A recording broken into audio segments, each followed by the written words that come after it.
अब्दुल भाई। जी भाई बोलिए, कैसे आना हुआ? आपका तो मीट मुर्गे का दुकान है ना? हाँ जी भाई। अच्छा, एक दिन में कितना कमा लेते हैं आप? कमाई का क्यों पूछ रहे हैं आप लोग? कहीं ये काम छोड़ने के लिए तो नहीं बोलिएगा। अरे ना बाबा, ऐसा कोई बात नहीं है। आप बस बताइए ना कितना कमाई हो जाता है। यही कुछ 5-6 हज़ार हो जाता है। देना राजवीर, लीजिए ये पूरे 10,000 रुपये हैं, पकड़िए भाई। पर ये क्यों? ये इसलिए क्योंकि 22 तारीख को हमारे रामलला आ रहे हैं। पूरा देश उस दिन उत्सव मना रहा होगा और हम लोग नहीं चाहते हैं कि इन दिनों में किसी की भी बलि चढ़े, इसलिए 22 तारीख को आपको अपनी दुकान बंद रखनी है। अरे हाँ, आप लोगों का मंदिर बन गया ना। भाई साहब पकड़िए अपने पैसे। अब मेरा दुकान 22 तारीख को पक्का बंद रहेगा। सच में भाईजान बहुत अच्छा लग रहा है। राम जी के स्वागत में आप लोग इतना कुछ कर रहे हैं। भाईजान, आपके सहयोग के लिए धन्यवाद। वरना कुछ हिंदू और मुसलमान ऐसे हैं जो सिर्फ और सिर्फ लड़ाई और झगड़े के बारे में ही सोचते हैं।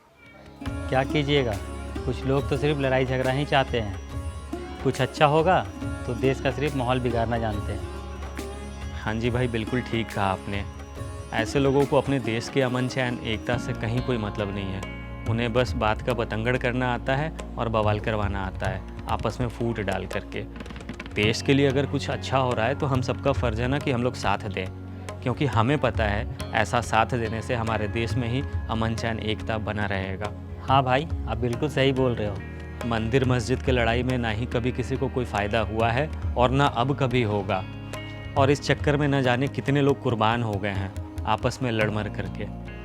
लेकिन अब हमें ना अमन चैन और एकता का पैगाम फैलाना चाहिए, ताकि हमारे बच्चे लोग भी कुछ अच्छा सीख सके, ना कि बुरा। वाह भाई, बहुत खूब। अब आप लोग हमें सपोर्ट करेंगे तभी तो हम लोग आप लोगों को सपोर्ट करेंगे, वरना लड़ाई और झगड़ा तो सिर्फ बलिदान मांगता है। हाँ भाई, अब मुझे अच्छे से समझ में आ गई है कि लड़ाई झगड़े में कुछ नहीं रखा है। अब तो सिर्फ मुझे परिवार की चिंता रहती है कि घर कैसे चलेगा। एकदम सही बोल रहे हो भाईजान आप। और हम लोग अलग थोड़ी हैं, हम सब एक हैं।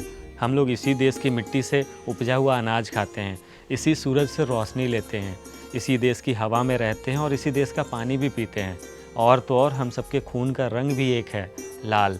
इसलिए हम लोग कभी अलग हो ही नहीं सकते हैं, हम सब एक हैं। काश ये सब बातें सबके समझ में आ जाए। मेरे तरफ से आप निश्चिंत रहिए। मेरा जो दुकान है राम मंदिर पूजा के बाद ही खुलेगा। और हाँ, मेरे जो मटन मुर्गे वाले दोस्त हैं उसे भी मैं दुकान बंद ही रखने के लिए बोलूँगा। अरे वाह, बहुत बहुत धन्यवाद भाईजान। मजहब नहीं सिखाता आपस में बैर रखना। हिंदी है हम, वतन है हिंदुस्तान हमारा। हिंदुस्तान हमारा।